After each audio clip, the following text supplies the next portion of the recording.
Je voudrais maintenant parler du 11 septembre et de la guerre contre le terrorisme. Voici Donald Rumsfeld. Et après le 11 septembre, l'Amérique a décidé qu'elle devait passer à l'offensive. Ils doivent traquer les terroristes et contrôler leur comportement. Et ils commencent donc à arrêter les terroristes. Mais ensuite, les choses commencent à mal tourner, d'accord? Voici donc une prison en Irak, Abu Ghraib, où ils ont arrêté des terroristes. Et ils agissaient étrangement. Voilà ce que ces terroristes méritent, comme vous pouvez le constater. D'accord, donc je trouve que c'est vraiment absolument dégoûtant. Et franchement, insupportable à voir. L'information a fuité et CBS News a diffusé un reportage qui a tout montré. D'accord. Bon, c'est plutôt dégoûtant. La question qui se pose alors est, pourquoi cela se produit-il? Et il y a eu différentes explications. L'armée affirme qu'il s'agit de soldats devenus fous et qui ont agi de manière incontrôlée. Nous les avons donc arrêtés et nous les avons punis. Mais ensuite, ils ont découvert qu'il y avait en réalité des psychologues responsables de ce programme. Il s'agit donc de 2 psychologues qui ont été poursuivis en justice par les victimes. Et lors des témoignages au tribunal, on a découvert qu'ils avaient été payés 80 millions de dollars par la CIA pour développer ce programme. Alors, que se passe-t-il ici? Ce n'est pas quelque chose qui s'est produit par hasard. Cela a été conçu par le gouvernement, par la CIA. Alors, pourquoi cela se produit-il? Eh bien, ils appellent cela l'interrogatoire renforcé. D'accord. Voici un livre, The Dark Side, de Jane Muir, qui est une journaliste remarquable. Je recommande vivement ce livre. Elle est journaliste pour le New Yorker et a passé des années à enquêter sur les raisons de ces actes de torture. Et ce qu'elle avance, c'est qu'il s'agit d'une expérience visant à changer la mentalité de ces terroristes. Et la théorie s'appelle l'impuissance apprise. On peut en gros prendre quelqu'un comme Ré, le héros vertueux, et le transformer en Osiris grâce à certaines techniques. Rappelez-vous, Ré, l'identité, est le héros vertueux qui combat Apophis chaque jour. Osiris est une personne qui se fait torturer par Seth chaque jour. Donc, le but de cette expérience est de transformer Ré en Osiris.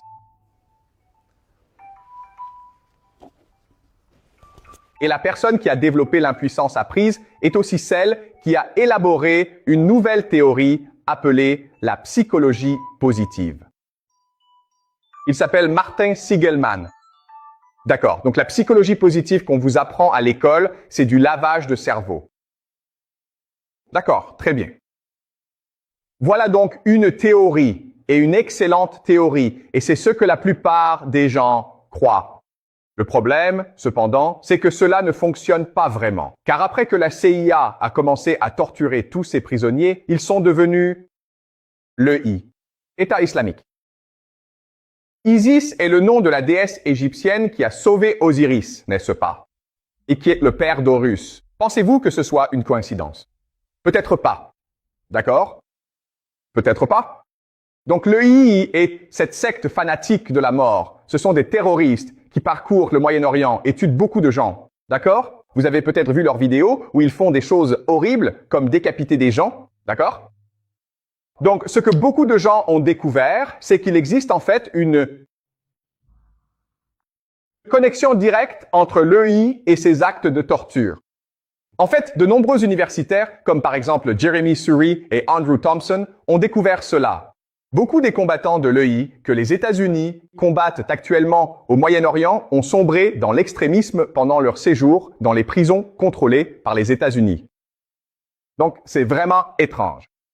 Les États-Unis pensaient qu'ils allaient utiliser la psychologie pour transformer Ra, le terroriste, en Osiris, le citoyen. Mais ils ont fini par faire l'inverse. Osiris est devenu Ra. À quel point était-il stupide?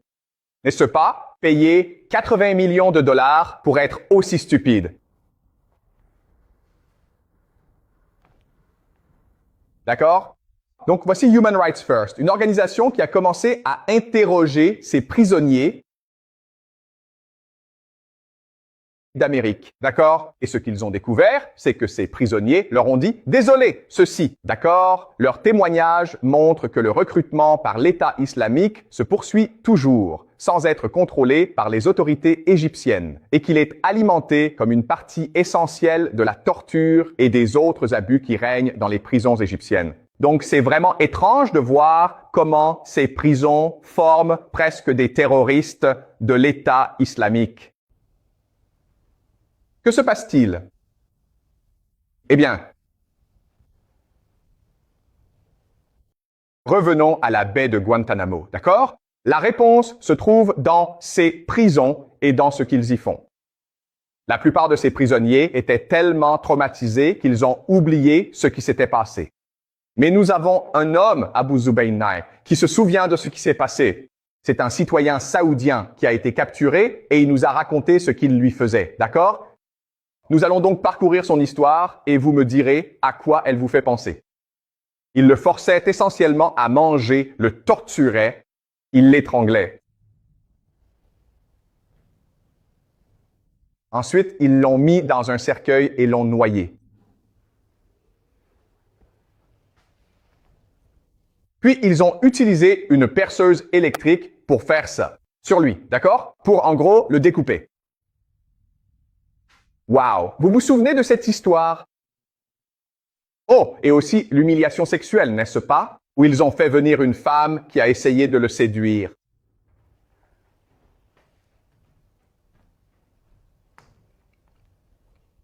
Il y avait aussi des hommes, n'est-ce pas? Vous voyez ça? Quelle est cette histoire? C'est quoi cette histoire, les gars? C'est quoi cette histoire? C'est une histoire d'Égypte. C'est ce qu'ils ont fait au Pharaon il y a 5000 ans. C'est la même histoire. C'est le même scénario. En d'autres termes, ce qu'ils font vraiment, c'est qu'ils essaient de transformer ces gens, qui sont pour la plupart innocents, en terroristes. Ils essaient de transformer ces personnes en drones qu'ils peuvent programmer et lâcher au Moyen-Orient. C'est ça, le véritable objectif. D'accord? Donc ce n'est pas que l'expérience a échoué, elle a fonctionné. Daesh est une création américaine conçue pour provoquer un maximum de chaos au Moyen-Orient. Laissez-moi vous poser cette question. Si vous vouliez vraiment obtenir des informations de ces terroristes, quelle serait la meilleure façon de le faire? Les payer. Devenir ami avec eux, être gentil avec eux, les inviter à dîner. Nous avons de nombreuses preuves qui suggèrent que si vous êtes simplement gentil avec ces personnes, elles vous diront tout ce qu'elles savent. Vous n'avez pas besoin de les torturer. Vous les torturez parce que vous essayez de les transformer en armes secrètes à lâcher dans le monde. D'accord? Ça va? Alors, il y a 5000 ans, ils faisaient cela comme un adieu. Et maintenant, ils ont trouvé comment faire cela à n'importe qui en utilisant des drogues, la torture, des abus rituels. D'accord? Donc tous ces combattants de l'État islamique, ce sont des robots contrôlés par l'armée américaine. Ce sont des drones humains utilisés. D'accord. Pourquoi est-ce important? C'est important parce qu'il y a 5000 ans, essayer de contrôler les êtres sauvages était avant tout une question de contrôle social. Donc, il existe un programme appelé MKUltra, lancé dans les années 1950 et 1960, dirigé par un chimiste nommé Sidney Gottlieb. D'accord? Et le but de MKUltra était de découvrir comment laver le cerveau des gens. Et pendant très longtemps, cela a été considéré comme une théorie du complot. Mais il y a quelques années, la CIA, le gouvernement américain, a admis que nous l'avions effectivement fait. Mais plus maintenant, d'accord? Nous l'avons fait avant, mais pas aujourd'hui. Pas aujourd'hui, d'accord? D'accord. Donc, si vous êtes curieux, il y a beaucoup de documents, des documents gouvernementaux sur Internet que vous pouvez lire. Mais le MKUltra était un programme conçu pour tester les effets des drogues et du lavage de cerveau sur des citoyens américains innocents, en particulier des enfants.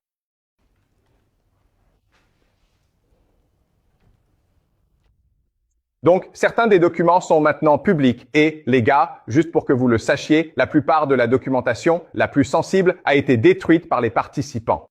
Nous ne possédons donc que quelques documents.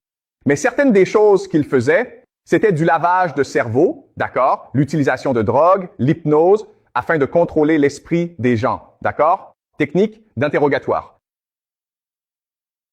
Ils travaillaient avec des agents du renseignement étranger, mèneront des recherches sur le contrôle mental. D'accord? Donc les choses que vous ne pouviez pas faire légalement aux États-Unis, ils les faisaient en Égypte. Ce qui a créé quoi, les gars? Probablement Al-Qaïda. D'accord? Ils faisaient aussi des choses vraiment bizarres. Par exemple, ils ont ouvert un bordel. Et donc, si vous veniez au bordel, ils vous donnaient des drogues, d'accord? Comme du LSD. Et ils essayaient de comprendre comment contrôler votre esprit. Mais ils ne faisaient pas ça à la plupart des gens, n'est-ce pas? D'accord, eh bien, je vous montrerai ça plus tard. Vous allez être surpris. D'accord, donc voici Sidney Goblet. Et c'était l'homme responsable de MKUltra. Et c'est un chimiste, d'accord? Donc il essaie de comprendre comment utiliser ces drogues pour contrôler la population. Vous vous dites, eh bien, c'est vraiment bizarre. Et si vous parlez à des experts, ils diront que les résultats de MKUltra étaient catastrophiques. Mais alors, posez-vous cette question. Qu'est-ce que les réseaux sociaux? Qu'est-ce que, si vous ne vous sentez pas bien et que vous allez chez le médecin et que le médecin vous donne des médicaments, comment sait-il que ces médicaments fonctionnent? D'accord, donc MKUltra a bien fonctionné, mais il cache l'efficacité réelle du programme. Et les résultats de MKUltra se sont répandus dans toute la société. Les gars, bonne nouvelle, vous êtes maintenant le pharaon, d'accord? Chacun d'entre vous est désormais le pharaon. Félicitations. Il y a quelque chose de vraiment drôle à propos des psychologues, c'est ceci. Désolé, je suis juste... Pourquoi cela se produit-il? Vous l'ignorez peut-être, mais les psychologues sont connus pour avoir une plus grande prédisposition aux maladies mentales supérieure à celle de la plupart des gens. Votre psychologue est littéralement plus détraqué que vous. D'accord, vous ne me croyez pas? Faites des recherches. Et c'est vraiment bizarre parce que si vous alliez chez un médecin et que ce médecin était gros et en mauvaise santé, ça poserait problème, non? Aussi, je n'ai jamais rencontré personne qui ait constaté une amélioration psychologique après avoir consulté un psychologue. Vous avez peut-être... Et je suis sûr qu'il y a beaucoup de gens qui ont tiré profit d'une consultation chez un psychologue, mais personnellement, je n'ai jamais rencontré ni vu personne qui en ait tiré profit.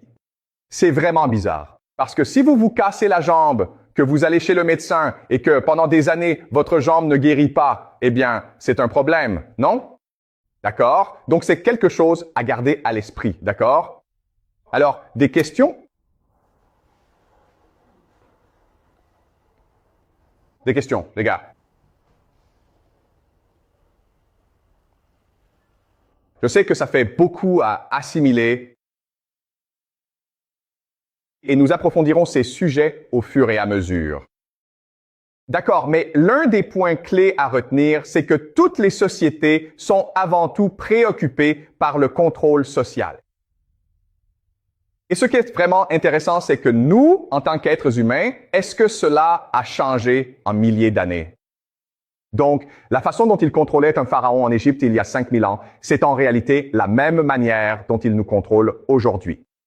Et je vais vous montrer comment, à mesure que nous parlerons de la masse et des médias de masse. D'accord, ainsi que de l'éducation de masse et de l'écologie de masse. D'accord, nous avons une question ici. Dans ce cas, les réseaux sociaux ne devraient-ils pas être contrôlés par le gouvernement? Par exemple, pourquoi Twitter? Et pourquoi X pourrait-il être une chose personnelle appartenant à Elon Musk? D'accord, c'est une excellente question. D'accord. Donc, s'il est vrai que les réseaux sociaux sont un mécanisme de contrôle social, pourquoi sont-ils contrôlés par des particuliers qui ont gagné des milliards de dollars grâce à cela, n'est-ce pas? D'accord, laissez-moi vous poser cette question. Qui a construit Internet? Est-ce que vous savez qui a construit Internet? L'armée américaine, n'est-ce pas? Parce que Internet est contrôlé par ces câbles qui parcourent le monde entier. Qui a construit tous ces câbles? L'armée américaine. L'armée. Vous pensez qu'ils feraient ça gratuitement? Pourquoi ferait-il cela? Donc Twitter, Facebook, c'est la façade publique. Ce que les gens oublient, c'est que derrière Facebook et Twitter, il y a tout cette infrastructure qui a été contrôlée et protégée par l'armée américaine, l'armée. Alors pourquoi l'armée ferait-elle cela? Et encore une fois, ce cours porte sur la spéculation, sur les théories. Je ne vous dis pas ce qui est vrai. Je me contente de soulever des questions et des possibilités sur ce qui se passe réellement. Et aussi, je ne sais pas ce qu'ils faisaient en Égypte il y a 5000 ans. Je ne fais que spéculer. Ce n'est qu'une théorie. C'est une belle théorie, mais je n'ai aucune preuve que ce soit vrai. D'accord, ceci est un avertissement. Prenez ce que je dis avec des pincettes. Soyez sceptiques et doutez de ce que je dis.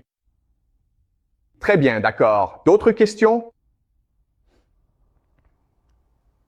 D'accord, parfait, très bien. Alors, je vous retrouve au prochain cours.